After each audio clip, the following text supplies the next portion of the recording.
Welcome, my friends, to another quiet story for the night. Before we begin, I want to ask you something simple, something personal. How many hours of sleep do you usually get each night? For me, it's only about 4 hours, half of what is usually recommended. I know it's not much, but somehow I've grown used to it. How about you? Comment down below and let me know, because I would love to hear your story too.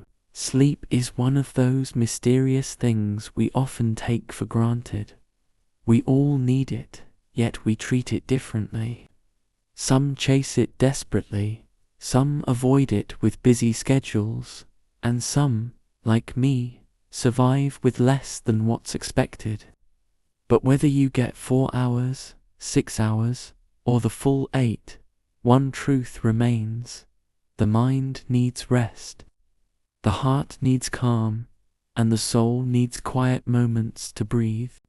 That is why I am here with you tonight, to share a story, not just for entertainment, but to help you find a little peace before you close your eyes. Think of this as your time, your safe space, where words carry you gently into sleep. So, wherever you are, whether lying in bed, sitting in a quiet corner, or listening with tired eyes, let this story carry you, and maybe together we'll find the rest we all need. Marcus was born into a world already heavy with expectation. Rome was not just a city, it was the beating heart of an empire that stretched across lands and seas, carrying its laws, its armies, its pride. For a boy born within its walls, especially one with a noble name, life was never entirely his own. Yet before he carried the weight of emperors and soldiers and wars, Marcus was just a quiet child who liked to look at the sky. At night, when others had long gone to sleep, Marcus would sometimes slip out into the garden. The air would be cool, the city still alive with the distant echoes of voices and footsteps. But above him the stars stretched far beyond Rome. They shimmered and burned, countless points of light, silent and eternal. He did not yet have the words of philosophy to describe what he felt. He did not yet know of fate, or nature, or reason. But as he watched the stars, he felt small and strangely calm. The universe seemed so vast that whatever troubled him during the day became quieter at night. As a boy, Marcus was gentle, even shy. He did not crave the games of other children, nor did he chase the loud laughter of crowds. Instead, he often chose silence. His family noticed this, and some worried he was too quiet, too withdrawn. But others saw something in him, a certain depth in his eyes, as if he were always listening to something others could not hear. His early tutors tried to fill his mind with history, poetry, law. He learned quickly, though never boastfully. When he was praised, he bowed his head. When he was corrected, he listened without complaint. One teacher would later say that Marcus had the spirit of a philosopher even before he knew the name of philosophy. Rome in those days was full of ambition. Every noble house sought influence, every senator whispered schemes, every general dreamed of glory. But in Marcus, there was no hunger for glory. He did not long for riches or applause. What he seemed to want most was understanding of himself, of others, of the strange world that surrounded him. Sometimes, after lessons, he would sit in the courtyard, staring at the fountain where water trickled endlessly from the carved stone mouth of a lion. He would wonder about the flow of water, about how it never stopped, about how it always moved forward, never backward. Life, he thought, must be something like the always moving, never turning back. One day, when he was still a boy, a philosopher was invited to his family's house. This man spoke little, dressed simply, and carried none of the grand airs of Rome's wealthy thinkers. Yet, when he spoke, Marcus listened with all his heart. The philosopher said that happiness was not found in possessions, not in power, not in the applause of the crowd, but in living according to nature, in accepting what life gives without complaint. The words were simple, but they struck Marcus like thunder. That night, lying in bed, he thought again of the stars. They did not choose where to shine. They did not complain about the darkness. They simply burned as they were meant to. Perhaps, he thought, people should live the same way. His curiosity deepened as he grew. He asked questions of everyone: slaves, tutors, soldiers, even the cooks in the kitchen. What is justice? What is courage? What is truth? He wanted to know, not just in books, but in life. He noticed when someone was kind without reward. He noticed when someone was cruel without reason. He began to measure men not by their titles or wealth, but by the calm or storm within their hearts. In the streets of Rome, Marcus saw beggars and merchants, soldiers marching, children running barefoot, priests chanting in temples heavy with incense. All of them lived, all of them struggled, all of them dreamed. He wondered what connected them, what invisible thread bound rich and poor, strong and weak, emperor and beggar alike. The first taste of loss came early. A beloved tutor grew sick and died. For the first time, Marcus felt the sharpness of grief, the silence that follows death. He sat for hours in the garden, staring at the earth where the tutor had been laid to rest. How could someone be here one day, speaking, teaching, laughing, and gone the next? It seemed cruel, senseless. Yet, when he looked at the stars again, he began to wonder if death was not an end, but a return. The stars had been there long before him and would remain long after. Perhaps people, too, were part of something larger, something endless. His mother often reminded him of duty. She told him that their family had responsibilities, that Rome expected much of them. Marcus listened respectfully, but in his heart he wondered how duty could live alongside peace of mind. Could a man serve others and still remain free within himself? Could he carry the burdens of the world without letting them crush his soul? These questions would follow him for the rest of his life. When he was around 12, a new path opened.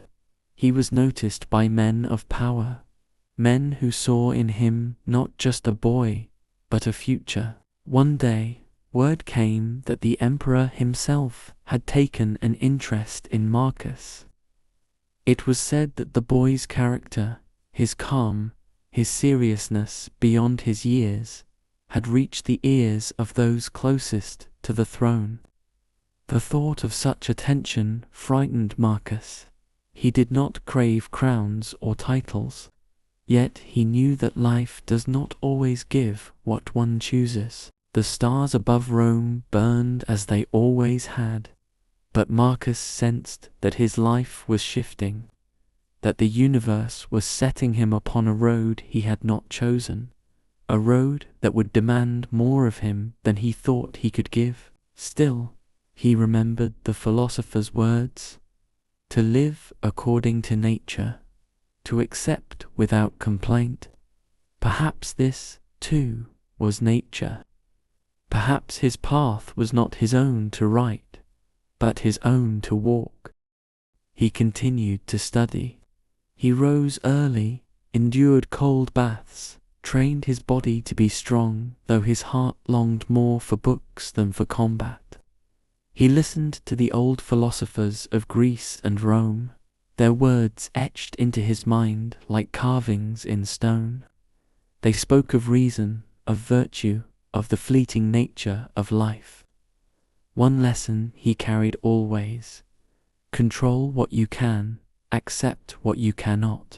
The world around him seemed louder each year. Rome was filled with noise arguments in the Senate, merchants shouting in the markets, soldiers marching through the streets. Yet, within himself, Marcus sought silence. He wanted to be like the stars, steady, calm, burning with quiet light. There were moments of joy, of course. Playing with his cousins, hearing the laughter of friends, feeling the warmth of the sun on his face during long walks. But always beneath these moments was a kind of watchfulness. Marcus was never fully lost in pleasure. He observed it, wondered at it, but never clung to it. Even as a boy, he seemed to know that joy, like sorrow, like life itself, passes. As he moved toward his teenage years, he was given a small room to himself. There, late at night, he began to write. Not long passages, not yet the meditations that would one day be remembered, but simple notes to himself. Little reminders: do not be angry at others, they act as they think best. Or, life is short, use it well. These scraps of thought, scratched onto wax tablets, were the seeds of something greater. He did not write for others, only for himself, a private guide for the storms he knew would come. And the storms did come.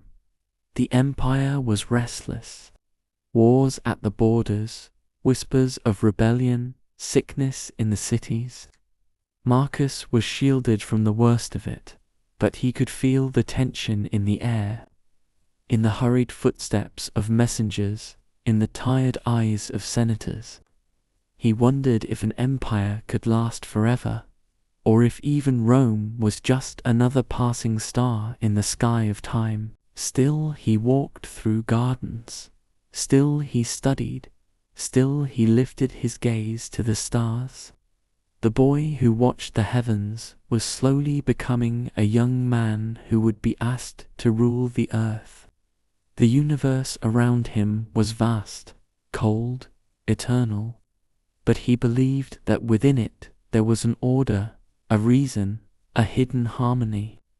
He only had to listen for it, patiently, silently. For Marcus, childhood was not filled with wild adventures or endless games.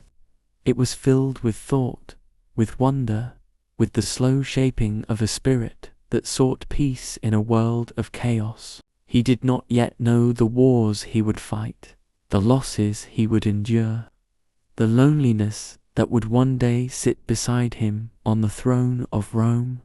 But already, in the quiet of night, in the glow of the stars, he was beginning the journey of a man who would spend his life trying to understand not just the empire he ruled, but the universe itself. And though he was only a boy, Rome was already watching. Marcus had always lived with the awareness that Rome was bigger than him. As a boy, he felt it in the marble columns, the crowded streets, the weight of history carried in every temple and statue. But as he grew older, Rome began to lean more heavily on his shoulders, as if the city itself expected him to carry its future.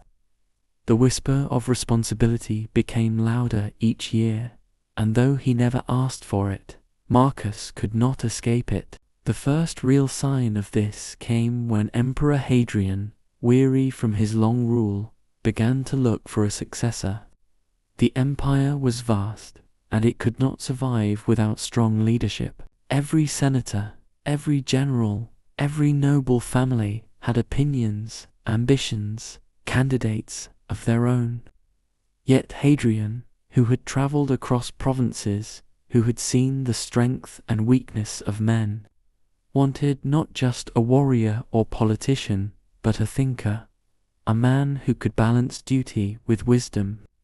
His eyes eventually turned to a boy who was not yet a man, a boy who had done nothing to seek the throne, Marcus. The news came quietly, spoken in hushed tones in his family's home. He was to be adopted into a line that would one day lead him to power. To Marcus, it felt unreal. He had never dreamed of crowns or purple robes. He wanted books, teachers, gardens, silence. He wanted to understand the universe, not command an empire. But life rarely asks what one wants. It places burdens, and the task is to carry them. His days changed swiftly after that. He was trained more intensely, not just in philosophy, but in statecraft, in military matters, in the art of speaking, in the weight of law. He studied Roman history, the victories and the failures of leaders long gone, the rise and fall of men who once seemed untouchable. He listened closely, though he often wondered if any man could truly prepare for the burden of millions of lives resting on his decisions.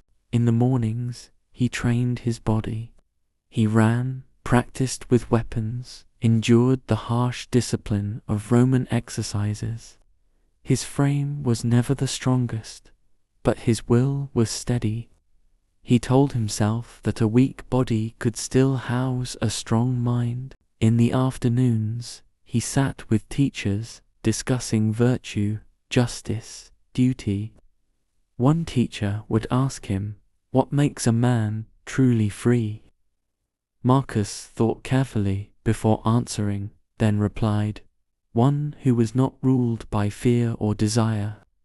The teacher nodded, seeing in the boy a seriousness rare even in grown men. But the more he learned, the heavier he felt. Knowledge did not lift the weight. It made him more aware of it. He knew now that emperors were not gods. They were men, fragile, often swept away by passions, greed, or rage. And when an emperor failed, thousands, even millions, suffered. Could he, Marcus, who sometimes trembled even at his own doubts, ever stand strong enough to carry that role? At night, he still looked to the stars. They gave him perspective, but they also reminded him of his smallness. The empire stretched across seas and deserts, yet compared to the heavens, it was a speck. He wondered if ruling Rome mattered in the face of eternity. And yet, to the people of Rome, it mattered deeply. To the soldier at the border, to the farmer in the field, to the widow in the city, it mattered who ruled. He told himself that even if the universe would not remember him, the people around him would feel the weight of his choices.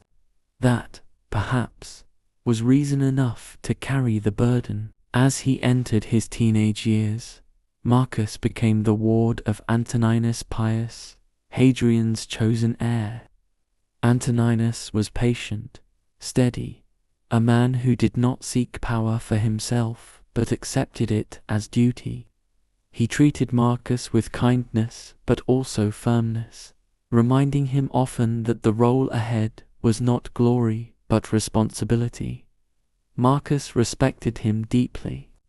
In Antoninus, he saw what a ruler could be: calm, disciplined, unwilling to be swept away by passions. Life within the palace was strict. Marcus had tutors who drilled him endlessly, advisors who tested his judgment with questions about law and governance. He began to see how complex Rome truly was. It was not only armies and senators. It was trade routes, taxes, the feeding of cities, the settling of disputes between provinces. To rule was not to command from a throne. It was to wrestle daily with 1,000 tangled threads. There were times he longed to escape it.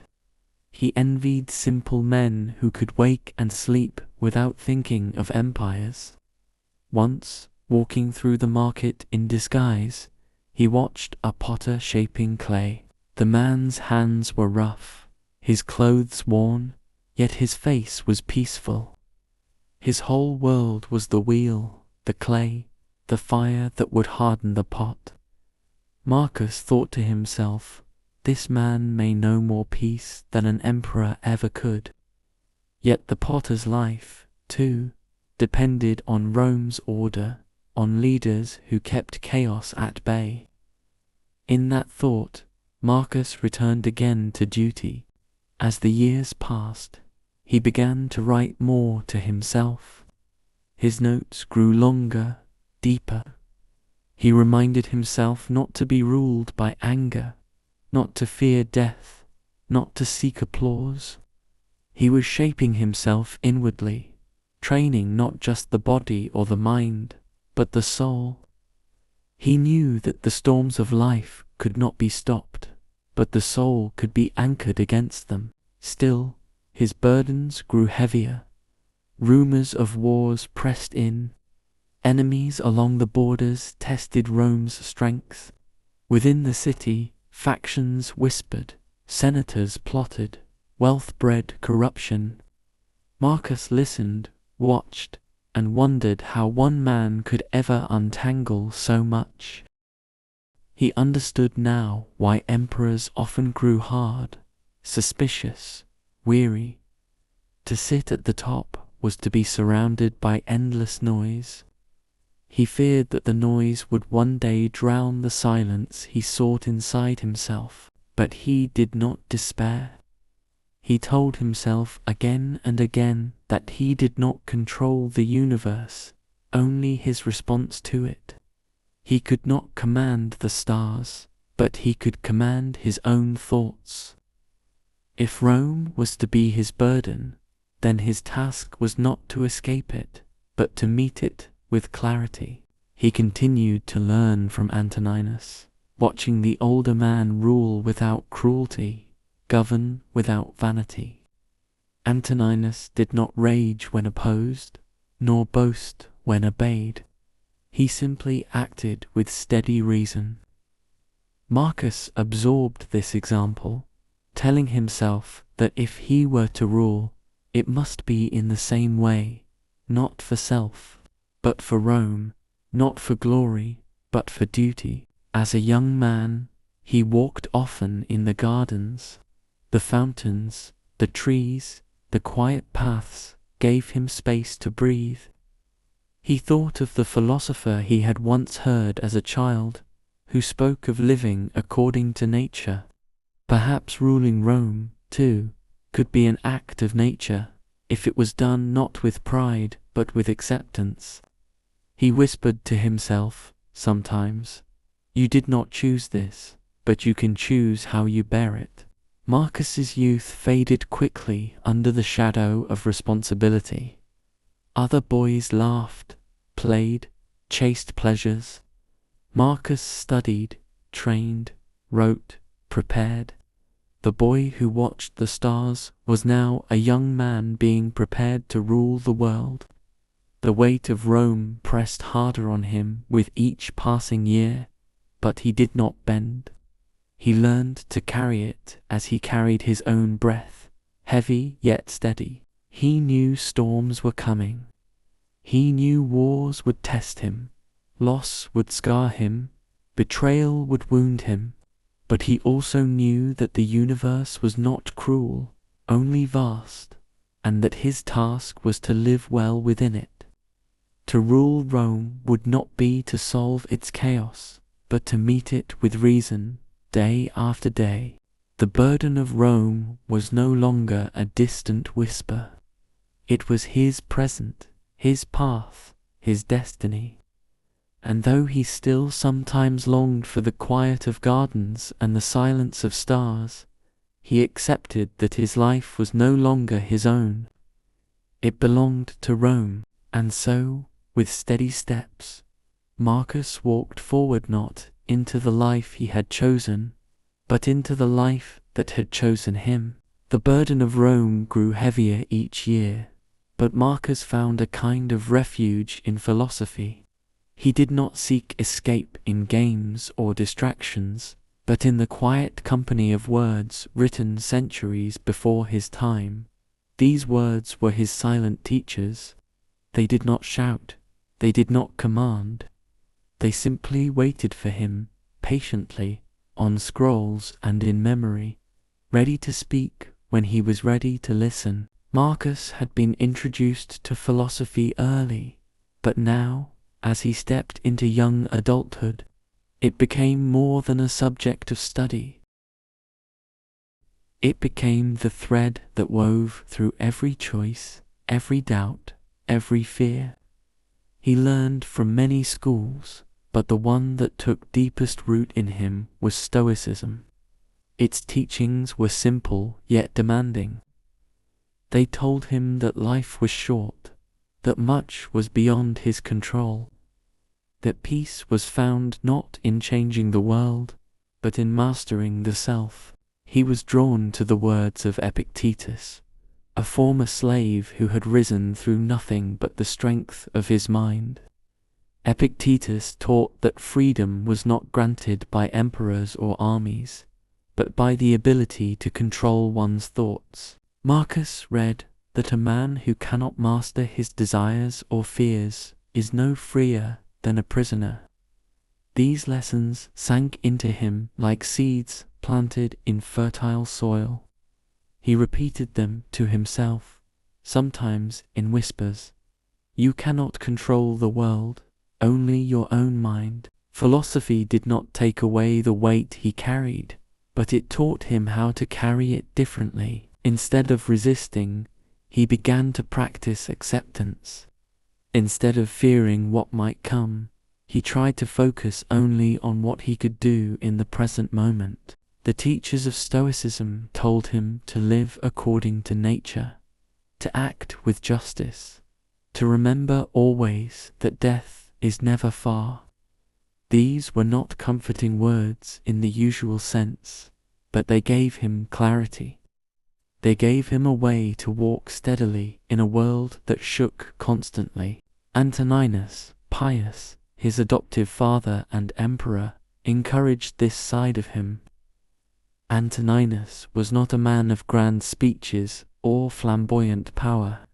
He ruled with patience, reason, and restraint. Marcus saw in him the living form of Stoic ideas, a man who did not lash out in anger, who did not boast, who did not crumble under stress. Antoninus taught Marcus less with words than with example. By watching him govern, Marcus learned that true strength is quiet, that true leadership does not seek applause. The silent teachers were everywhere, in books, in mentors, in Antoninus, even in the struggles of daily life. Marcus began to see every challenge as a lesson. When he grew tired in training, he told himself that endurance was the teacher. When he grew frustrated with others, he told himself that patience was the teacher. When he felt the sting of pride, he reminded himself that humility was the teacher. The world itself became his classroom, but learning was not without struggle. There were moments when anger burned in him, when he wanted to protest against unfairness, when he wanted to give in to the easy path of complaint. In those moments he remembered the voice of Epictetus. Do not say, "It happened to me," but say, "It happened for me."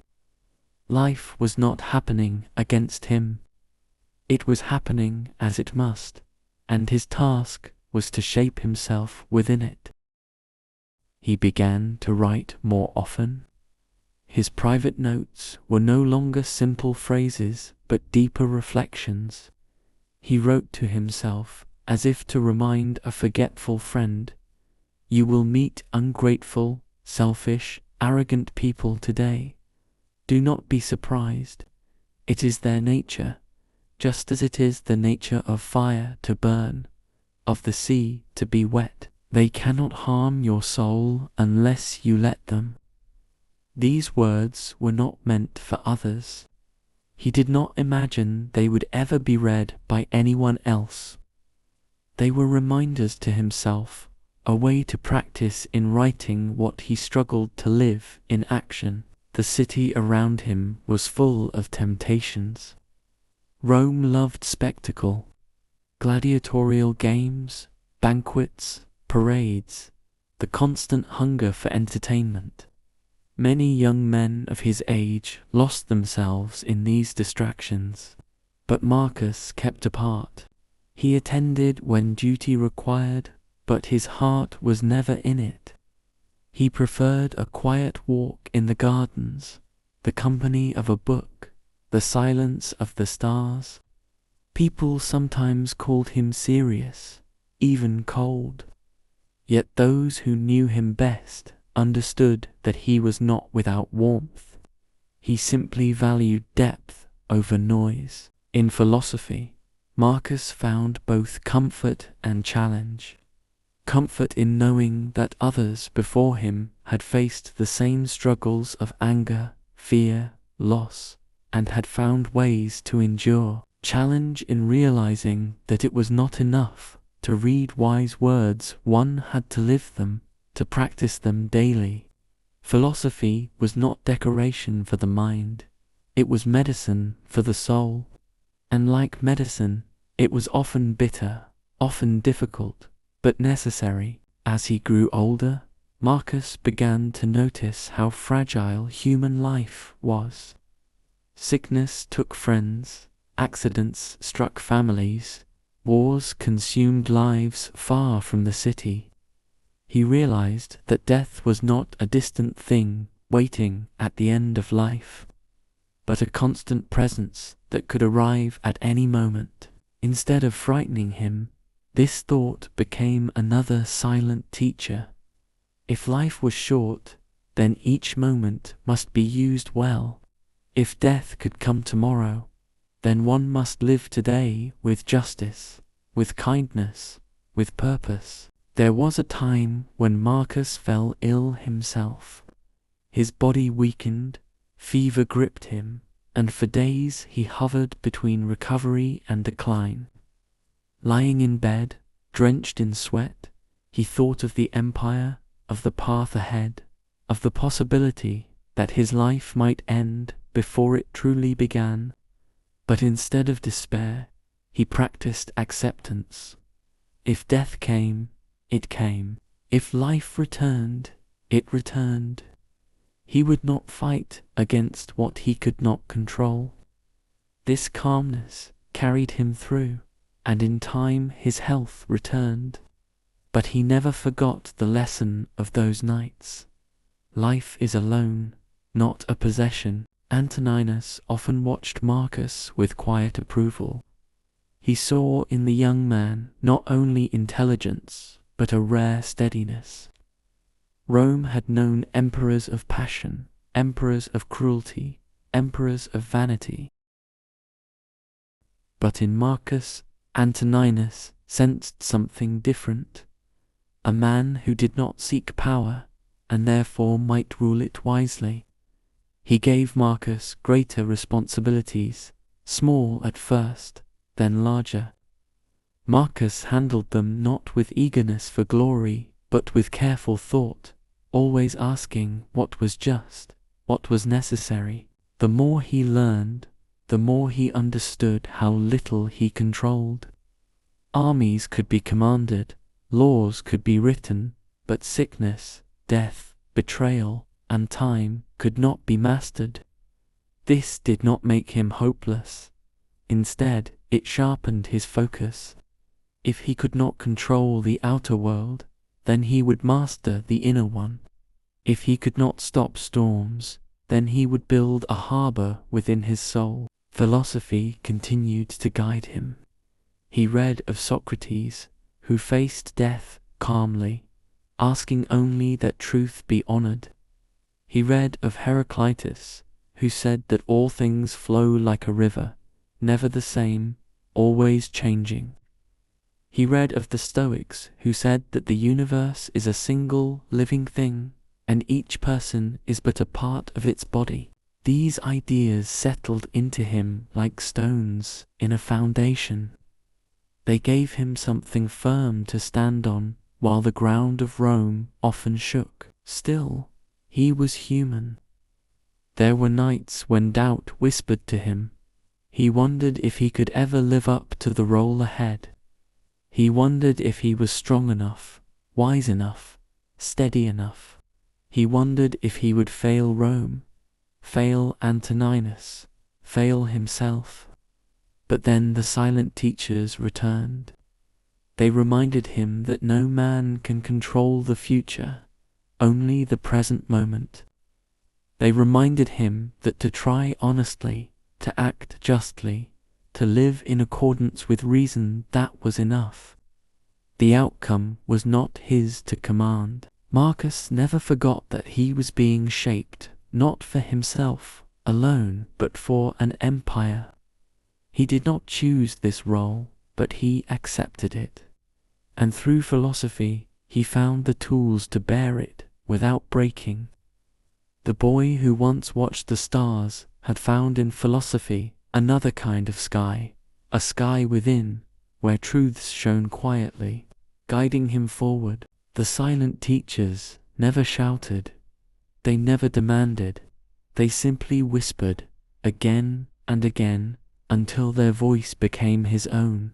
And slowly, steadily, Marcus Aurelius was becoming not only a future emperor, but a man who could face the storms of life without losing the calm within. The calm of gardens and scrolls could not last forever. Rome was never still. Beyond the marble walls and quiet libraries, the empire stretched across mountains, deserts, and seas, pressing against the borders of restless tribes and ambitious kings. Peace in Rome was often only the pause between battles, and Marcus, though shaped by philosophy, could not avoid the storm that came with war. It began slowly, as whispers from the frontier. Messengers rode in from the north with news of tribes pressing against the borders, testing the strength of Roman defenses. In the east, rival powers schemed, watching for weakness. The empire was vast, and its edges frayed constantly, like cloth pulled by too many hands. For every victory, new unrest rose elsewhere. The empire was too large to ever be truly quiet. Marcus had spent years studying Stoicism, repeating to himself that the soul must remain steady no matter what storms arose. Now those storms grew real, no longer thoughts on a page, but men with weapons, armies clashing, borders burning. He had watched Antoninus Pius rule with patience and reason, yet even Antoninus could not prevent the rumble of distant wars.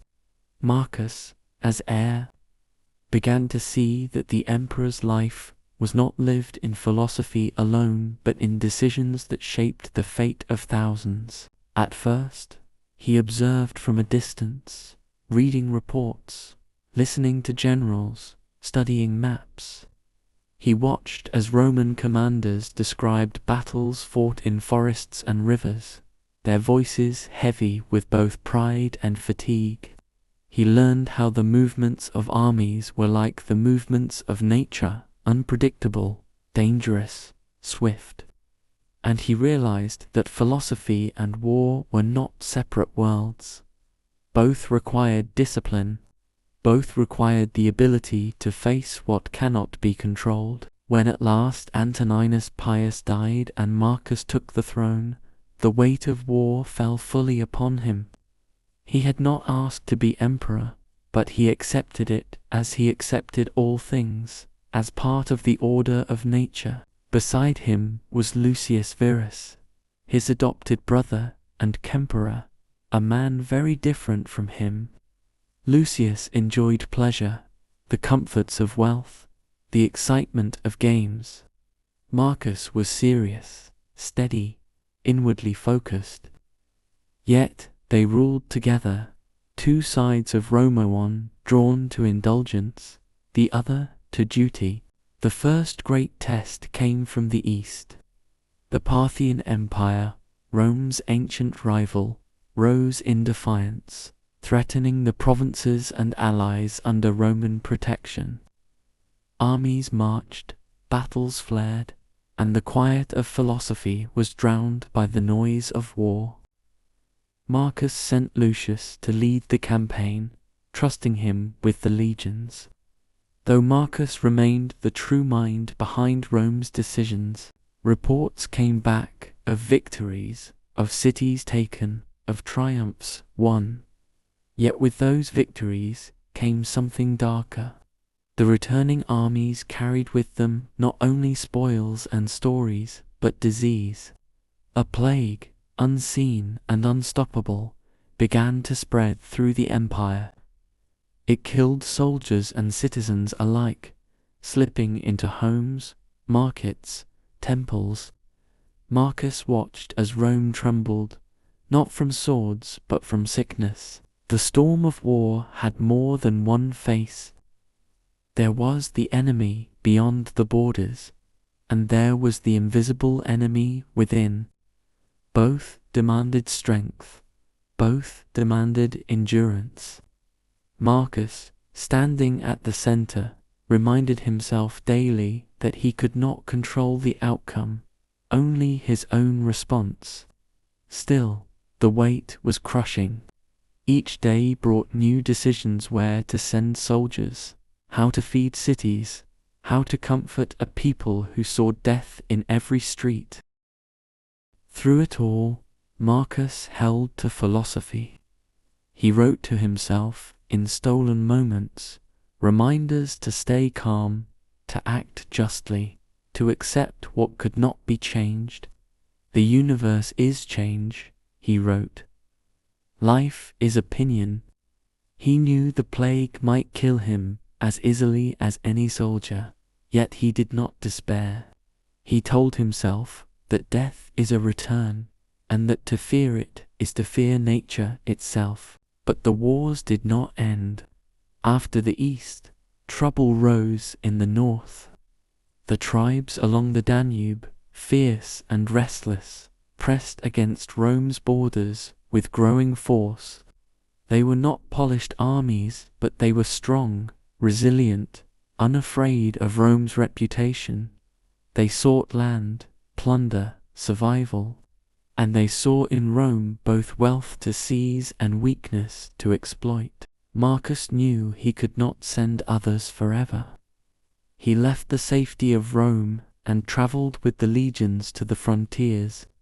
The philosopher-emperor, who loved books and silence, now lived among soldiers, mud, and the smoke of battlefields. The cold bit at him, sickness gnawed at his body, yet he endured. He slept in tents, ate the same rations as his men, walked the same frozen ground. The soldiers respected him, not because he was emperor, but because he shared their hardships. The battles along the Danube were brutal. Tribes attacked in waves, swift and merciless. Roman legions, disciplined and trained, fought back with shields and swords, pushing forward, holding the lines.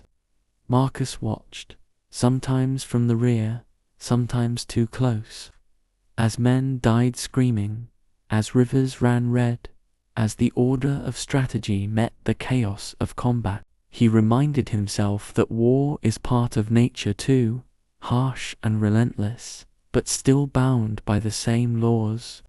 Men rise, men fall, empires expand, empires shrink. Nothing is eternal but change itself. In the long nights after battle, Marcus returned to his writing. His tent, lit only by a small lamp, became his sanctuary. Surrounded by death, he wrote to himself about life. Surrounded by cruelty, he wrote about kindness. Surrounded by chaos, he wrote about order. His meditations became sharper, clearer, forged in the fire of war. He told himself not to hate the enemy, for they too sought survival. He told himself not to cling to victory, for it too would pass. He told himself not to despair in loss, for loss was only the turning of the wheel of time. Still, the strain was immense. He watched comrades die, saw disease consume his armies, felt the loneliness of command. Even Lucius Verus, his co-emperor, was struck down by the plague. Marcus bore the grief quietly, continuing to lead, continuing to endure. His philosophy did not protect him from pain, but it gave him a way to carry it.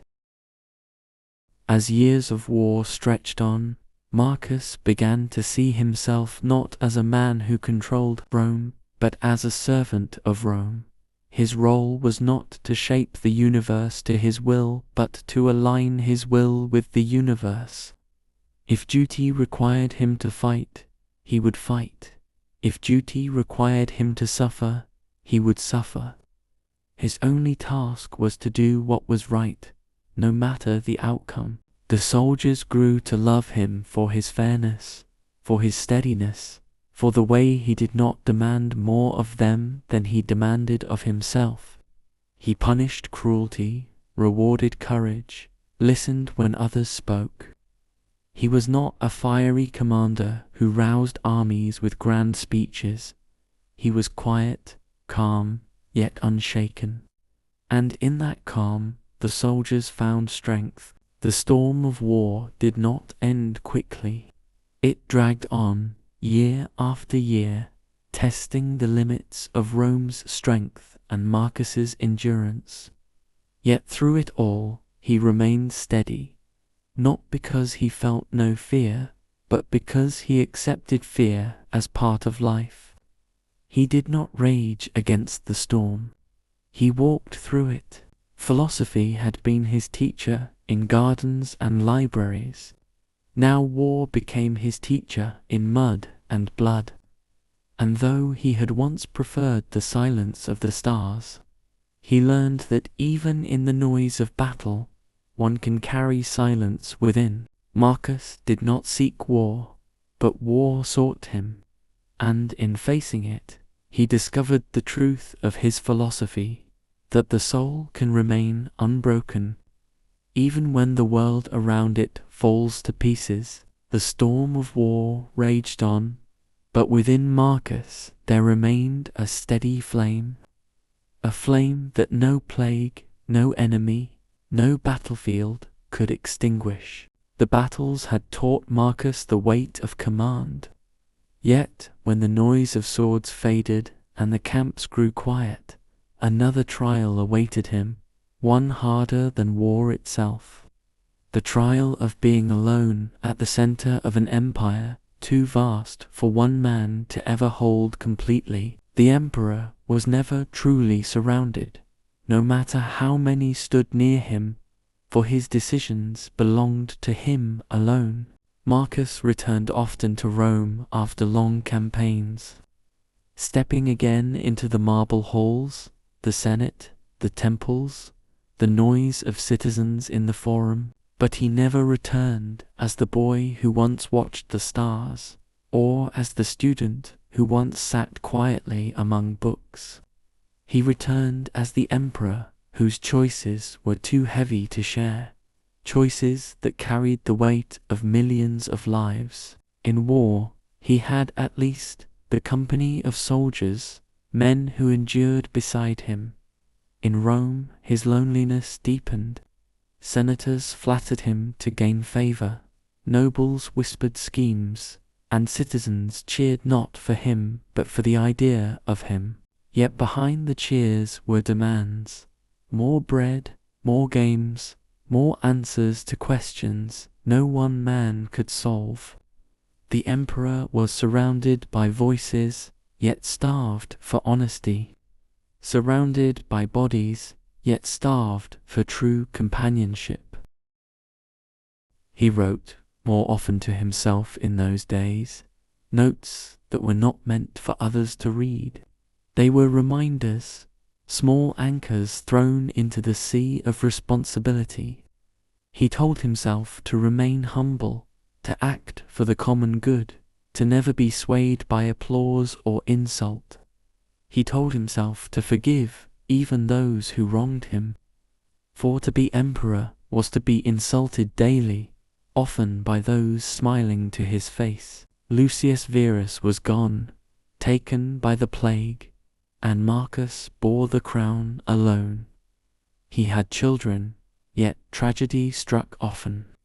Some of his sons died young, leaving him with grief that no philosophy could erase. He told himself that loss was natural, that all are born to die, yet the father inside him mourned. The emperor had to remain steady, but the man felt each loss like a wound that never closed. Commodus, his surviving son, grew wild, restless, uninterested in the discipline that shaped Marcus's own youth. Marcus watched with concern as the boy leaned toward indulgence, toward pleasures, toward the very habits that corroded character. He hoped to teach him, hoped to guide him, but the bond was strained. Here again Marcus was alone, for no emperor could truly control the future. He could only prepare and hope. Rome itself was not quiet. The plague still moved through the city, taking lives without pattern or mercy. Marcus walked the streets at times, not as a hidden philosopher, but as emperor, and he saw the fear in people's eyes. He knew they looked to him for answers, yet he had no cure, no miracle. He could only remind them, as he reminded himself, that death is not to be feared, only understood. But philosophy is not food, not medicine, and his words, though wise, could not fill empty stomachs or stop coughing children. In the Senate, debates flared like sparks in dry wood. Some senators demanded harsher laws, others demanded more generosity. Some wanted more wars for glory, others wanted peace at any cost. Marcus sat in the middle of it all, listening, weighing, deciding. Every decision made, one side hate him, and the other side demand more. He reminded himself not to seek popularity, only justice. But the noise was endless. At night, when the halls were empty, Marcus would walk alone. He would look at the statues of past emperors, men carved in marble, their faces stern and immortal. Yet he knew that beneath the marble had once been flesh, fragile and temporary. Men who struggled just as he struggled, men who felt fear, doubt, loneliness. They too had been emperors alone, bearing a weight that no one else could fully understand. He wondered often about the nature of power.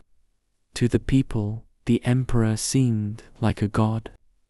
Yet to Marcus, power felt more like chains than wings. Every day brought new requests, new demands, new crises. Power meant being unable to live for himself, unable to choose freely. His life belonged to Rome, and Rome never rested. He told himself that this was the path assigned to him, and he must walk it with virtue. To wish for another life was to fight against nature. To resent the weight was to resent his own role in the order of the world. Still, he felt the ache of solitude, the silence that no court, no senate, no army could fill. Even in his meditations, he began to write more about the inner fortress of the soul. He reminded himself that a man must stand alone, strong in reason, untouched by the noise of others.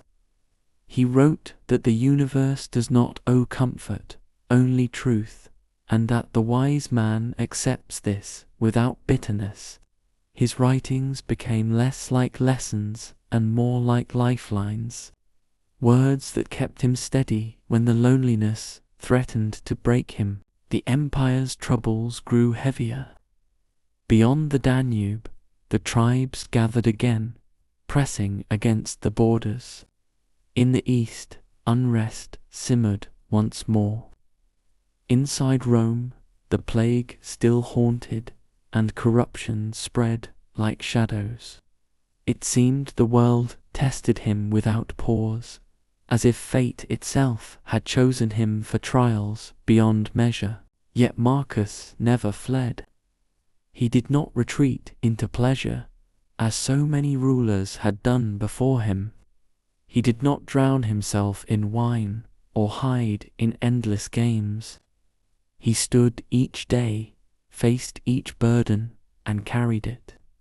He accepted loneliness as he accepted war and death, not as punishment, but as part of existence. When he spoke to the people, his words were not grand promises, but calm truths. He reminded them that all things pass, that Rome had survived worse storms, that endurance is its own form of victory. Some were comforted, others disappointed.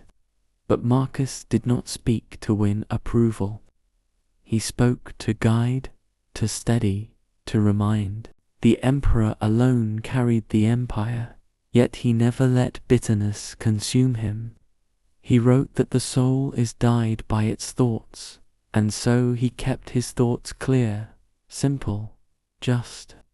He told himself daily that life is short, that death comes to all, that what matters is not how long one reigns, but how one reigns. As years passed, Marcus aged under the weight. His body grew frailer, sickness gnawed at him, yet his mind remained sharp. The loneliness did not leave, but he no longer feared it. He began to see it as the natural companion of power, as the shadow cast by duty. And in that shadow, he found a strange kind of peace. The emperor alone became the philosopher-emperor, not because he wished it, but because he endured it. He learned that the greatest test is not commanding armies or ruling cities, but commanding oneself when surrounded by silence. He learned that to solve the universe, one must first solve the solitude within, and so Marcus continued, year after year, carrying the empire in one hand and his meditations in the other, standing steady in a world that pulled him in every direction, yet never shook the core of his soul. The emperor was alone, yes, but in that aloneness, he became timeless. The empire could survive enemies at the border. It could survive quarrels in the Senate. It could even survive the weaknesses of leaders who gave in to pleasures. But there was one trial that even Rome, the greatest city of its age, could not resist: death. It came not with swords or fire, but in the form of sickness, unseen yet relentless, moving through streets, homes, palaces, and fields with no respect for wealth, power, or youth. The plague that began during Marcus's reign did not spare emperors or beggars, soldiers or children. It passed like a shadow over all. And it taught Marcus that the true weight of rule was not only over the living, but also over the dying. The first signs were whispers in the eastern provinces, reports of strange fevers among soldiers returning from campaigns. Then came the news that cities were emptying, that corpses lay unburied because there were too many to honor properly. At first, Rome thought it was distant, just another rumor of suffering from lands far away. But then it reached the capital. One by one, families fell silent. The streets carried the sound of coughing and weeping more than laughter. The temples filled with prayers, desperate cries to the gods for mercy. But the sickness did not listen. Marcus saw his people afraid. He saw mothers clutching children who grew pale, fathers standing powerless, healers working endlessly with herbs that brought little relief. The emperor himself could not escape it. His coroner and adoptive brother, Lucius Verus, was taken by the plague, leaving Marcus with not only grief but the burden of empire now carried alone. He had shared power with a companion, flawed though Lucius was, and now that voice was gone. The silence of leadership deepened. Death moved without logic. The rich who lived in marble halls died just as quickly as the poor in crowded alleys. Senators lost sons, farmers lost daughters, priests lost their own families while still offering sacrifices. Marcus understood what this meant, that life's fragility was not a matter of rank or coin. The plague became a teacher, one that spared no one, reminding all that we are dust, and to dust we return. He himself lived under the constant awareness that sickness might strike him too. Each cough in his chest made others fear. Each fever he felt was watched closely by attendants who wondered if the empire would be left leaderless. But Marcus, though often sickly, endured. He accepted that death could come, yet he would not run from it. Instead, he faced it daily, not with prayers for escape, but with words to steady the mind. He began to write more in those days. His meditations deepened. He reminded himself not to fear death, for it was simply a return to the natural order. Just as leaves fall in autumn and rivers flow to the sea, so too must each life have its end. He reminded himself that fearing death was as foolish as fearing the sunrise or the changing of seasons. Death was not an enemy, but a companion that walks beside us from birth, silent until its hour comes. Yet Marcus was not untouched by grief. Several of his own children died during the plague years. As emperor, he was expected to stand firm, to comfort his people. But as a father, he wept in private. He wrote that pain comes not from events themselves, but from how we judge them. Still, even the strongest mind feels the wound of losing what it loves. He accepted the pain, not as a punishment, but as a reminder of the fragile gift of life. He taught himself that love itself was made sharper because it was temporary. In Rome, panic sometimes turned to anger. People searched for someone to blame. Some accused foreigners, others cursed the gods. Some whispered against Marcus himself. Why did the emperor not stop it? Why did the gods not answer? In those moments, Marcus reminded himself that leadership was never about control, but about guidance. He could not end the plague, but he could keep the people from falling into despair. He ordered public aid. He organized burials for the dead, He offered what comfort he could. More importantly, he showed calm when all others trembled. He spoke of endurance. He reminded Rome that the human spirit is greater than fear, that life has always been uncertain, and that courage is shown not in escaping death, but in living well until death arrives. Some listened and found strength, others did not. But Marcus could not force belief. He could only embody it. The emperor walked among the sick at times, refusing to wall himself away in safety. He believed an emperor must share in the trials of his people, not hide from them. His presence did not cure the dying, but it gave courage to the living. They saw that even the man with greatest power was still mortal, still vulnerable, still enduring just as they were. The plague thinned Rome's numbers, weakened its armies, drained its resources, but it also stripped away illusions. Marcus saw clearly that all human power is fragile, that no empire, however vast, can stop nature's course. He realized more deeply than ever that ruling Rome was not about conquering the world, but about teaching how to live rightly within it. His meditations turned again and again to mortality. He wrote that we should live each day as if it were our last, not in wild indulgence, but in seriousness, in kindness, in truth. For to wake each morning is already a gift that may not come again. He told himself to waste no time in anger, in pride, in empty words. Death made such things look small.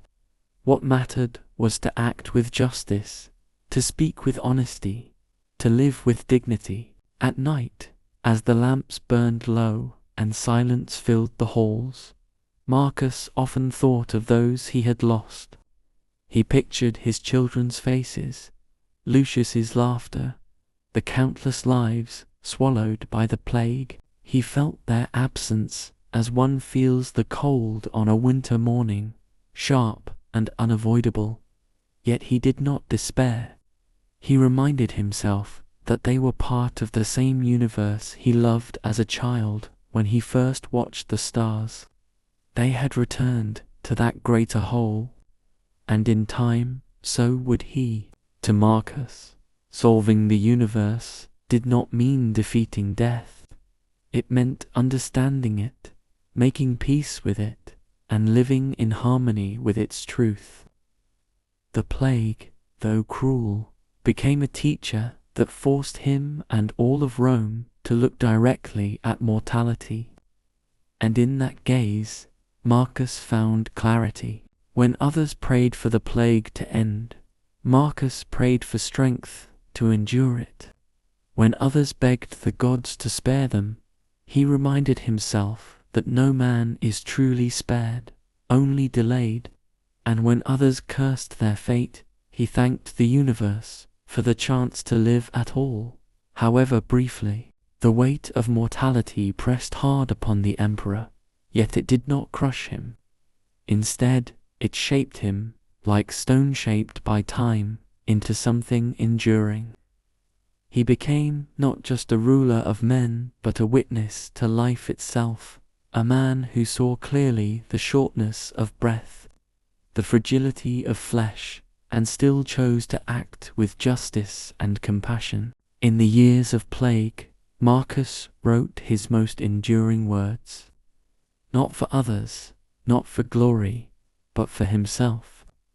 Notes to keep the soul upright, thoughts to remind him of what truly mattered.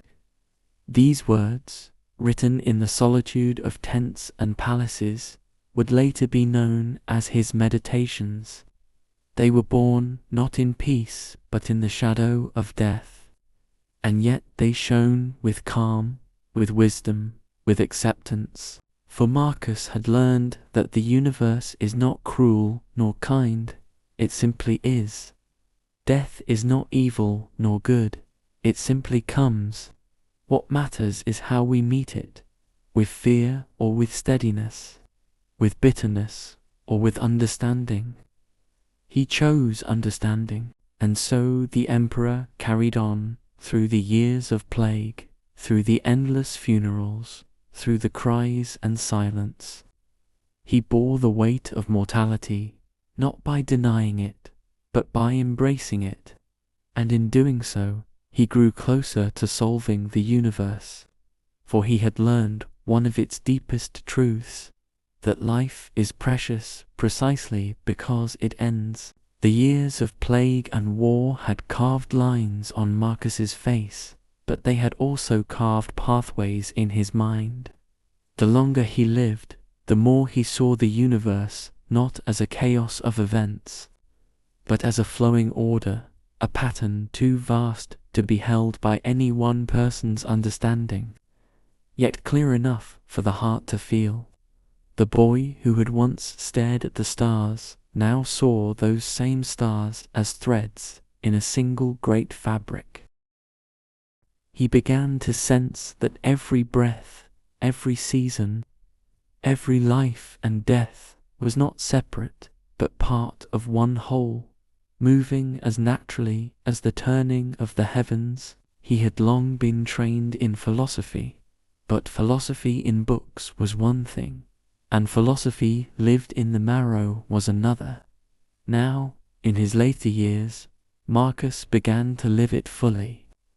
He would rise before the sun and look at the sky not as an emperor, but as a man among countless beings, no greater than the sparrow that sang in the courtyard, no more permanent than the oak tree swaying by the road. He told himself each morning, "You are part of this.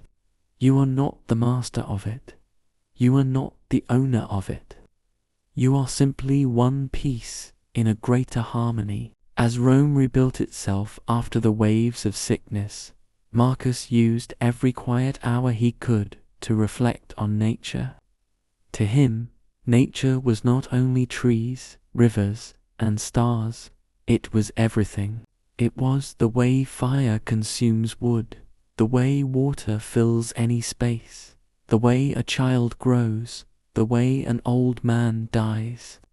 Nature was the order of things. It was the law beneath all laws, the reason that gave shape to existence. To understand nature was to understand the universe itself. He began to think of himself as a servant of this order, not as its ruler. He was emperor, yes, but what is an emperor compared to time, compared to the endless rising and setting of the sun? The empire might crumble, but nature would continue just as it always had. A mountain does not bow to a king. A storm does not wait for orders. The river flows whether men drink from it or not. The more Marcus saw this, the lighter his burdens became. For years, he had carried the weight of decisions, the fears of failure, the grief of loss. But when he looked at it from the higher view of nature, he realized that nothing was truly lost. Things changed shape, that was all. A body turned to dust, but that dust fed the soil.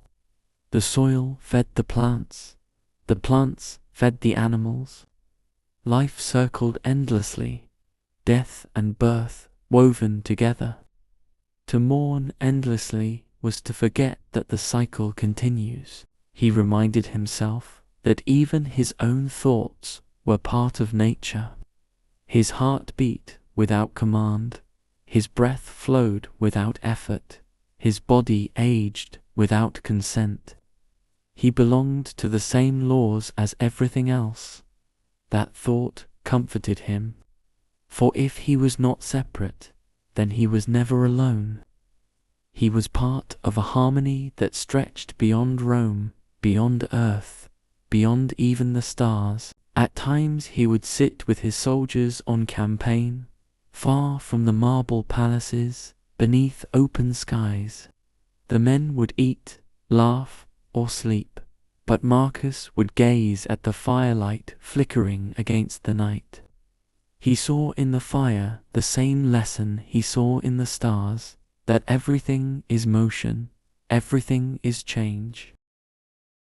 Sparks rise and vanish, just as lives rise and vanish.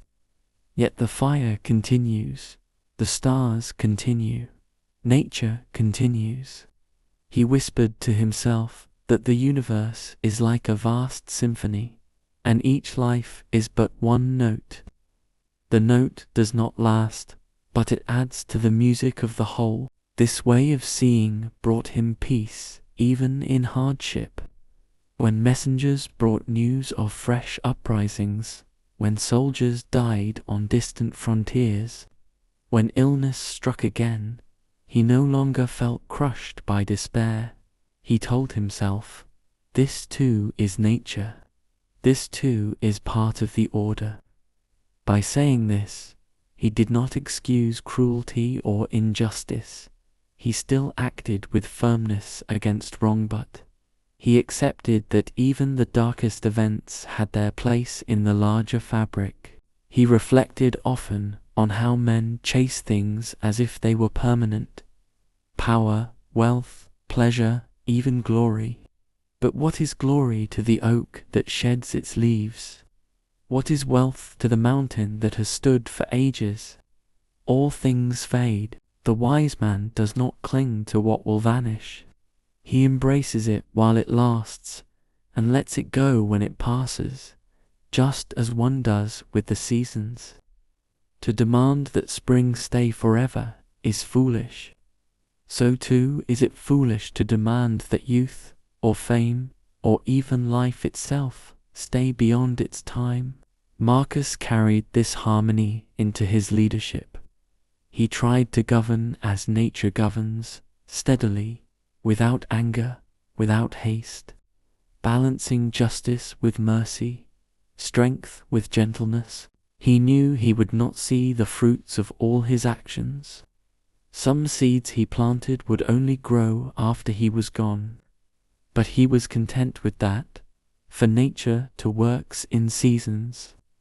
A farmer plants not for himself, but for those who come later. As he aged, he became gentler with those around him. He forgave more quickly, grew less concerned with insults, less eager to prove himself. He knew that each person is shaped by forces we cannot see, just as rivers are shaped by hidden stones. When someone wronged him, he asked himself, are they not also part of nature, acting as their nature allows? Can I be angry at a rose for having thorns, or at a wolf for hunting sheep? By thinking this way, he released the poison of bitterness. Often, Marcus reminded himself that even emperors return to dust. He thought of the countless rulers before him whose names were now forgotten. Palaces crumbled, monuments decayed, once praised generals lay as bones in the earth. What difference then did it make if his own memory lasted or not? What mattered was whether he lived rightly now, in this brief moment he was given. He reminded himself that time is like a river, carrying away all things. To fight against it is hopeless. To flow with it is peace. And yet, even with this peace, he did not withdraw from life. Some philosophers in his age believed that the best way to escape pain was to retreat, to refuse to care, to seek solitude. But Marcus believed harmony was not found by leaving life, but by living it fully, knowing its impermanence. He still loved, still worked, still led. But he loved without clinging, worked without pride, led without illusion. In quiet hours he sometimes thought of his children who had died. The pain was still there, but it had softened, like a scar that no longer bleeds. He told himself they were not lost, but returned. returned to the universe that made them, as rivers return to the sea. He could still see them when he looked at the stars, when he felt the wind, when he heard the laughter of other children. They were not gone. They had only changed their form. The harmony of nature became for Marcus a kind of faith not in gods who ruled with tempers and whims, but in the steady reason of the cosmos itself. He no longer asked, "Why has this happened to me?" Instead, he asked, "What does this event mean in the order of all things?" This question gave him strength, for every event, however painful, was a note in the symphony, part of a music larger than himself. This harmony also taught him humility, for if he was only one small part, then how could he boast? How could he demand the universe bend to his will? Better to bend with it, like a reed in the wind, than to break by resisting it. He lived by this rule: accept what is given, act as best you can, and release what you cannot control. As the years drew on, Marcus began to write more simply. His meditations no longer chased lofty words. They became plain reminders. Do not waste time in anger. Do not fear death. Do not seek more than you need. Live according to nature. These were not commands for others, but gentle calls to himself, like a man speaking softly to a friend. In the end, Marcus Aurelius saw that harmony was not something to be created, was already there. It was in the rising sun, in the falling rain, in the changing seasons, in the turning of human lives. To solve the universe, he realized, was not to control it, but to see it clearly, to accept one's place within it, and to live in tune with its rhythm. And so, while others chased riches or honors, Marcus sought only this: to be in harmony with nature, to live each moment with calm, to die when the time came without resistance. For he understood now that the universe was not against him, nor for him. It simply was. And in its vastness, in its quiet order, he found the deepest peace. The wars on the frontiers tested Marcus Aurelius as emperor, but the deeper war was one no legion could fight for him. It was the war within his own mind. He had come to see the harmony of nature, the way all things move in cycles, but knowing and living are two different matters. Inside him were storms of fear, of anger, of grief, of desire. He could stand calm before an army, yet feel shaken by a sudden wave of sorrow. He could judge a criminal without hesitation, yet battle the sting of pride or resentment in his private thoughts. This inner struggle was the true proving ground of philosophy. To govern an empire was heavy work, but to govern oneself was heavier still. He had seen emperors before him rule millions, but fail to master themselves, drowning in pleasure, rage, or vanity. He swore he would not be like them. And yet, there were mornings when he awoke with a heaviness in his chest, when the thought of another day of speeches, petitions, and endless disputes filled him with weariness. His body ached, his heart longed for rest, and his mind whispered, "Why continue?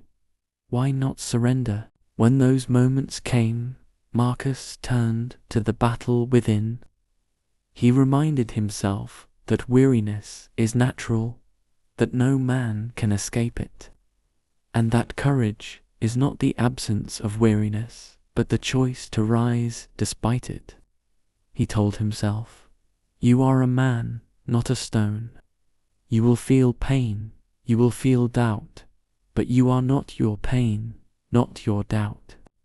You are what you do despite them.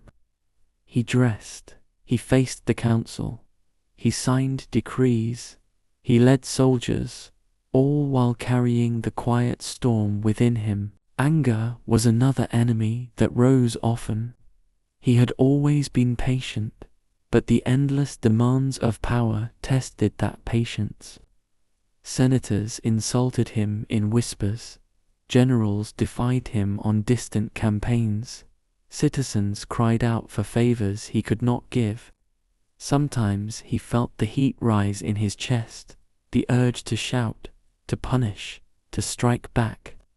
In those moments he would pause and remind himself, if anger guides you, you are no longer guiding yourself.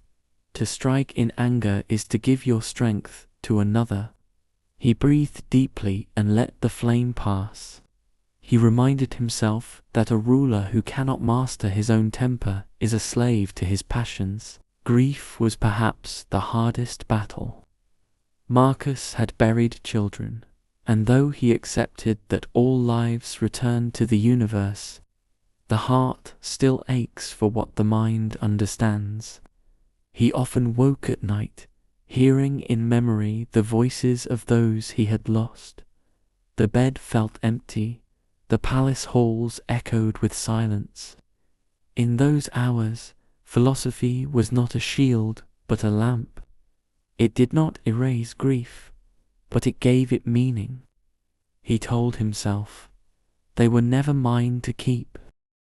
They were gifts of the universe, and the universe has taken them back. Better to be grateful for the time I held them than bitter that I could not hold them longer. Even as tears wet his face, he found peace in those words. Another battle raged with desire. Though Emperor Marcus had little taste for wealth or luxury, but desire takes many forms. Sometimes he longed to escape, to abandon the burden of power, to walk as an unknown man in some quiet village, free of politics and armies. The temptation whispered sweetly, leave it all, let another rule, live in peace. Yet Marcus reminded himself that peace bought by abandoning duty is not true peace. He was placed where he was not by choice but by fate, and his task was to serve where he stood. He told himself, a bee does not choose the hive, but it serves it. A tree does not choose its place, but it grows there. So too must I. Desire loosened its grip when he remembered that duty is greater than longing. Pride was another foe. It lurked quietly, unlike anger or grief, but it was dangerous. Men called him wise, soldiers bowed before him, senators flattered him. The temptation to believe he was more than human pressed upon him, but Marcus fought pride by reminding himself of death. Soon he whispered to himself, I will be dust like all the others. What use is pride to dust? He thought of emperors whose names were once shouted in triumph, now forgotten, their statues broken, their glory nothing but faint lines in history. He reminded himself that the applause of men is a fleeting echo, while virtue is its own reward. The inner war was not always fierce. Often it was quiet, like the drip of water that wears down stone. Small temptations, small irritations, small fears, they came daily, and each required discipline. To face them, Marcus developed habits. He spoke to himself each morning, today you will meet selfish, greedy, jealous, ungrateful people. Do not be surprised, do not be shaken. They are as much a part of nature as the rain or the wind. You cannot change them, but you can govern yourself. By expecting hardship, he made it easier to endure. At night he reviewed the day. He asked himself, where did I act as nature intended? Where did I fail? If he had spoken harshly, he admitted it. If he had acted justly, he noted it. He did not lie to himself, but neither did he despair. He treated each day as practice, knowing he would never be perfect, but could always be better. This habit kept him humble and steady, like a sailor correcting his course with each wave. Through these struggles, Marcus learned that the greatest empire a man can rule is himself. Armies may conquer cities, but what use is victory if the conqueror is a slave to his own rage or desire? Palaces may be filled with gold, but what wealth is greater than peace within one's own heart? He realized that philosophy was not meant for books or speeches, but for these daily battles, fought in silence, often unseen by others. He began to see his inner war not as a curse, but as a gift. For without struggle, there is no strength. Just as the body grows stronger by lifting weight, the soul grows stronger by resisting temptation, by facing sorrow, by mastering fear. He told himself, "The gods have given me trials not to break me, but to shape me." Each battle within is a lesson, each wound a teacher. Sometimes he wondered if other men felt these storms as deeply as he did. Perhaps they drowned themselves in noise, in feasts, in wine, so as not to hear the voice within. But Marcus did not flee from the voice. He listened, he welcomed it, he wrestled with it until it yielded its lesson. And each time he rose from the struggle with greater clarity, greater calm. The battle within never ended. It followed him on campaign, in the Senate, in the palace, in the quiet of the night. But he no longer feared it. He came to see it as part of life itself, as natural as the seasons. A man does not curse the winter. He endures it, prepares for it, and welcomes the spring that follows. So too with the storms of the mind.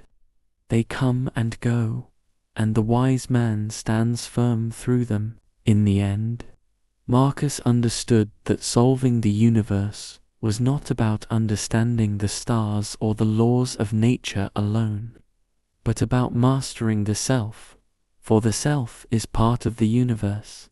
To be at war with oneself is to be at war with nature. To be at peace within is to be in harmony with all. Thus, while Rome looked to him for leadership, Marcus looked within, knowing that the empire of his mind was the true realm he must never lose. For if he could govern himself with wisdom, courage, and calm, then no storm, no war, no grief could ever defeat him.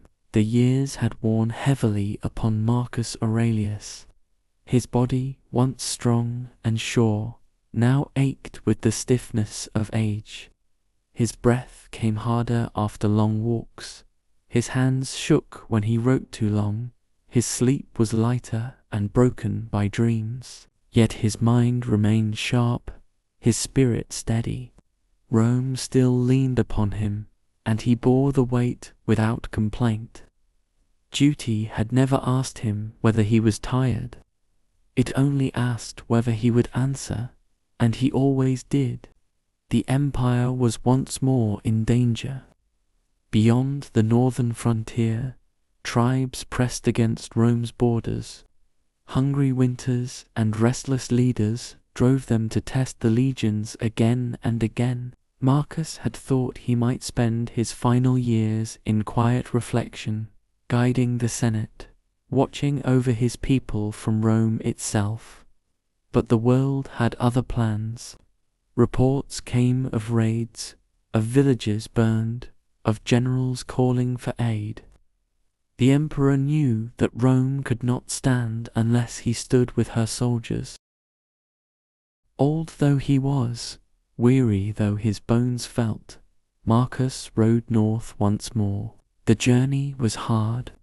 The roads stretched endless, the rains fell cold, the nights in camp were bitter. Yet, as the soldiers looked upon their emperor, riding among them, eating their bread, drinking their water, they felt their strength return. He did not separate himself from their hardship, he shared it. He walked in mud as they did, sat by the fires as they did, spoke gently when their spirits fell. The men whispered among themselves that no emperor had ever been so much like a father, so much like a fellow traveler. His presence was worth more than gold, for it gave them courage. Still, Marcus knew his body was failing. Each morning it took longer to rise. His chest sometimes burned, his skin grew pale, and his cough deepened. He did not hide it from himself.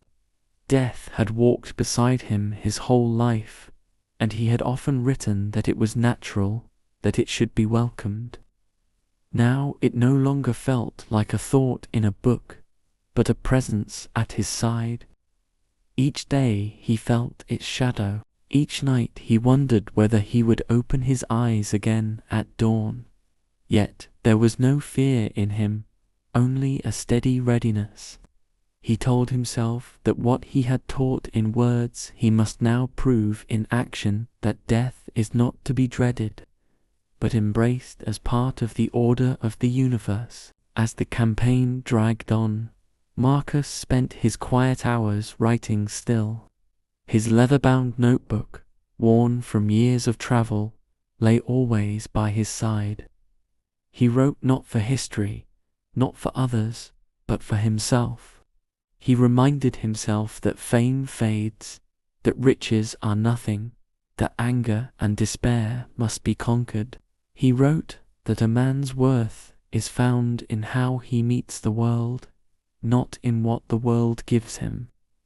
These words, simple and steady, were the fruit of a lifetime of thought, the final sharpening of the blade of his mind. He called them nothing, mere exercises, yet they would live long after him, carried into ages he could not imagine. The soldiers grew to love him even more in these last campaigns. They saw his frailty, but also his resolve. He did not demand honor for himself. He demanded courage from them, and gave them his own as an example. He spoke to them plainly, as a man speaks to friends, not as a king to subjects. He reminded them that death was nothing, that to fall in service of Rome was to give oneself back to the universe that had loaned life in the first place. The men listened, and though they still feared, they feared less. His calm was a fire that spread through them. There were victories, there were defeats, there were endless marches and skirmishes, but through it all Marcus remained steady. Yet inside he knew his last lesson was approaching. Not the lesson he would teach others, but the lesson he would teach himself. He had spent his whole life studying how to live rightly, how to master the storms within, how to see the order of nature. Now the final test was before him. Could he die rightly? Could he face the end with the same calm he had carried in life? This, he knew, was the last and greatest lesson. He grew weaker with each passing week.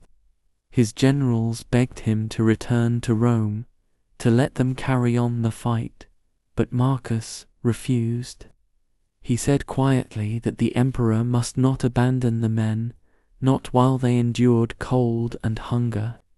He would share their fate to the end. So he stayed in the northern camps, wrapped in heavy cloaks, writing by the dim light of a lantern, coughing in the stillness of night. There were moments when his body betrayed him, when pain stabbed through his chest, when his breath rattled. In those moments he closed his eyes and repeated the truths he had always believed. all that comes is natural. What dies returns to nature. I am not my body, I am not my pain. I am a part of the universe, and soon I return to it. These thoughts calmed him more than medicine, steadied him more than any physician could. His mind was the only true healer. At times he thought of his children, of those he had buried, of those who still lived. He wondered what legacy he would leave them. He did not wish them riches or titles. He wished them strength of spirit, clarity of thought, gentleness of heart. He knew they would suffer as all humans suffer, and he hoped that his writings might one day remind them that suffering can be borne, that peace is found within. The men in camp often noticed their emperor sitting quietly, gazing at the sky. They thought he might be longing for Rome, but in truth he was not longing for any place. He was simply watching, as he had done when he was a boy, the endless order of the heavens. The stars still moved as they always had, beyond war, beyond emperors, beyond grief. Looking at them reminded him that the universe is vast, and each life small, yet each life meaningful because it is part of the whole.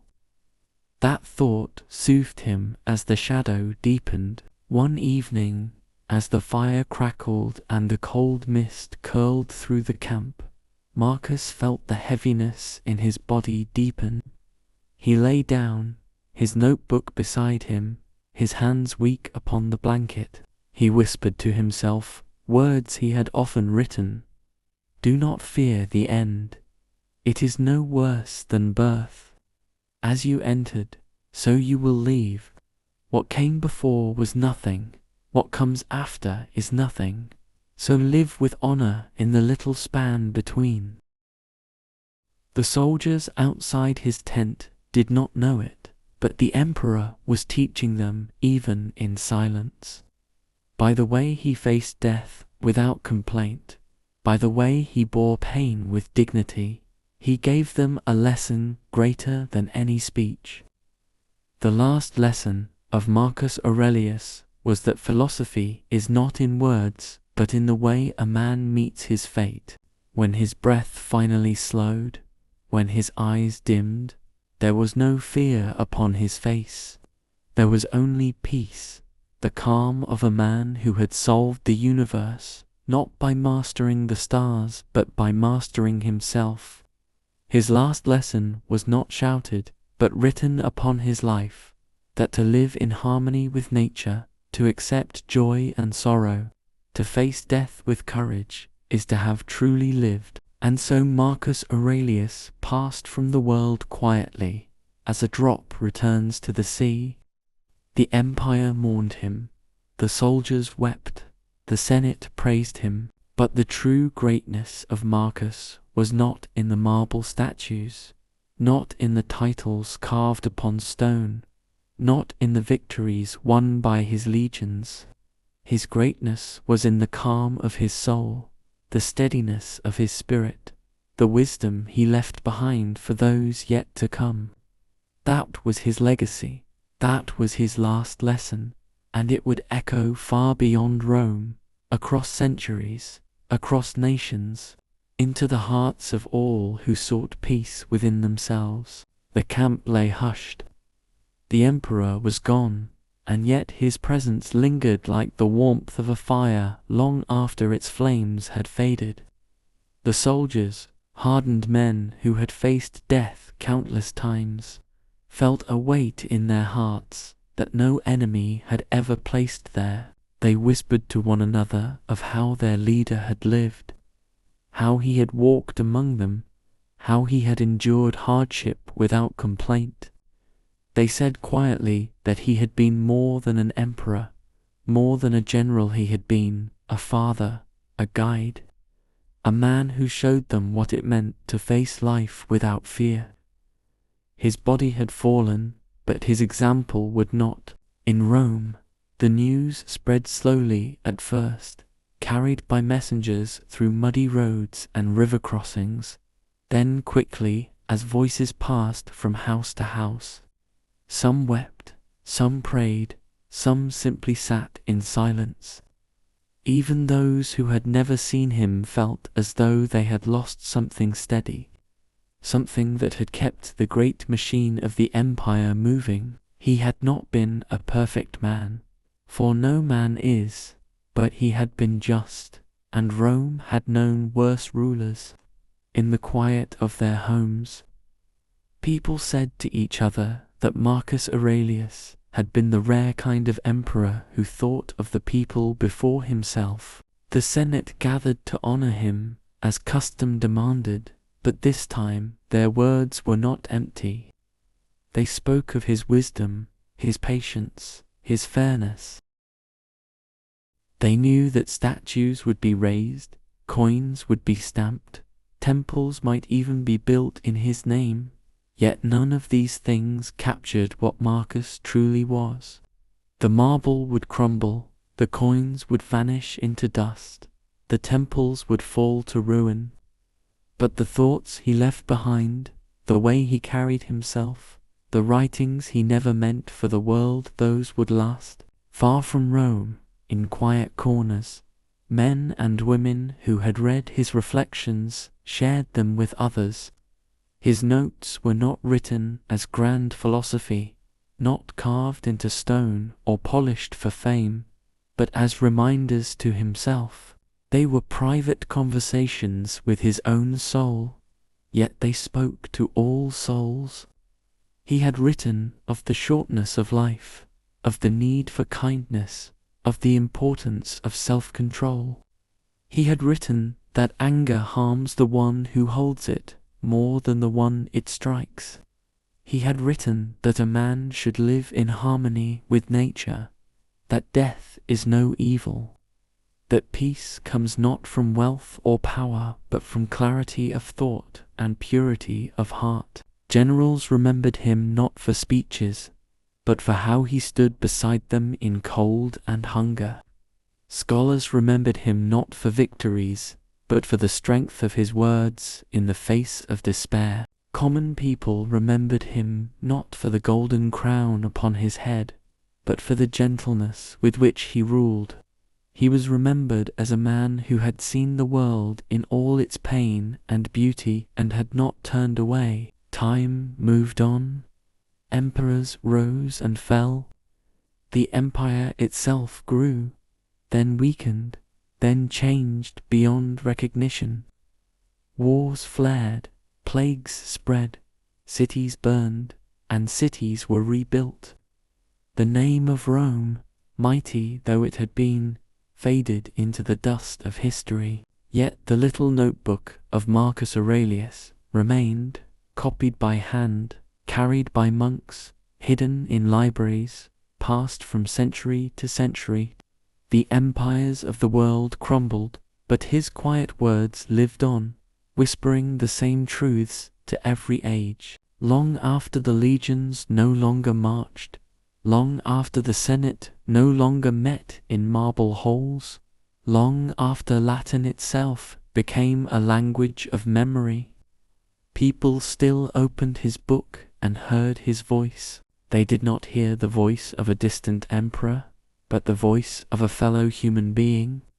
His words did not command, they did not boast, they did not seek glory. They simply reminded, life is short, anger is foolish, kindness is strength, death is natural, the universe is vast but ordered, and peace is found within. In every generation there were those who felt lost, those who faced hardship, those who trembled before death. And in every generation someone placed Marcus' book in their hands. They read it by candlelight in stone monasteries, by the faint glow of oil lamps in cottages, by the sunlight of quiet gardens. They read it in times of war, in times of peace, in times of personal sorrow. And each reader felt the same thing. that Marcus Aurelius had written not for himself alone, but for them too, though he had never known their names. The truth of his life was simple. He had not solved the universe by mapping the stars or uncovering hidden laws of nature. He had solved it by learning to live within it without fear.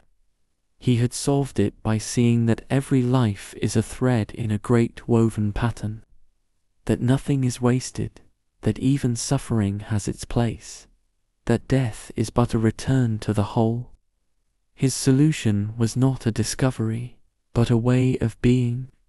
He solved the universe by accepting it, and so the title that came to him in whispers, long after his death, was not emperor, not conqueror, not philosopher alone. He became known in quiet circles as the man who solved the universe.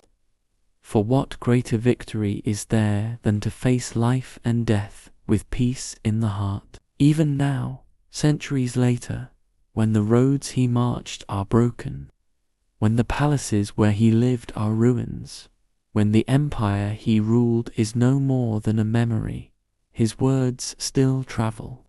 They move across oceans, across languages, across the distance between human hearts. They reach the weary, the anxious, the grieving, the searching. They reach all who wonder how to endure, how to live, how to meet the end without fear. And they whisper the same message he once whispered to himself. You have power over your mind, not over outside events. Remember this, and you will find strength. Marcus Aurelius lived as a man of flesh and bone. He struggled, he failed, he suffered, he doubted. Yet through it all he held fast to the truths he believed. He showed that wisdom is not a matter of lofty words, but of steady action. He showed that greatness is not in crowns, but in character. He showed that even an emperor is only a man, and that being a man rightly is the highest calling of all. And so, when we speak of Marcus Aurelius today, we do not remember him only as the ruler of Rome. We remember him as something greater, something rarer, a man who faced the universe as it was and found peace in its vastness, a man who solved the riddle not with power or pride, but with humility and acceptance, a man who taught, through his life and death, that to live well is to live in harmony with nature, and that to die well is to return to it without fear. This was his last gift, his final lesson, his enduring truth. The man who solved the universe was not one who bent it to his will, but one who bent himself into harmony with it. And because of that, his voice still speaks, across all time, to any who listen. And so, as the story of Marcus Aurelius comes to a close, I invite you to sit with the quiet truth he left behind. He was not just an emperor of Rome, but a man who struggled, who doubted, who felt the same weight of life that you and I feel. Yet through every trial, he reminded himself, and now reminds us, that peace is not found in the world outside, but in the calm we create within. Empires rise and fall, but wisdom endures. Crowns are forgotten, but kindness is remembered. And when we are gone, what remains of us is not our titles or possessions, but the way we lived, the way we touched others, the way we found courage, even in the face of loss. So, if tonight you carry worries, let them rest for a while. If tomorrow feels uncertain, let Marcus remind you that the only power you truly hold is over your own mind. And in that place, there is strength, there is calm, there is freedom. Thank you for listening, and if this story brought you peace, I invite you to stay with us here, in this quiet corner where stories help us sleep and remind us of what really matters.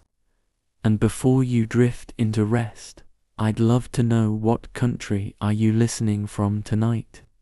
Share it below, and together, across the world, we will keep this circle of wisdom alive. Good night, and may your dreams be gentle.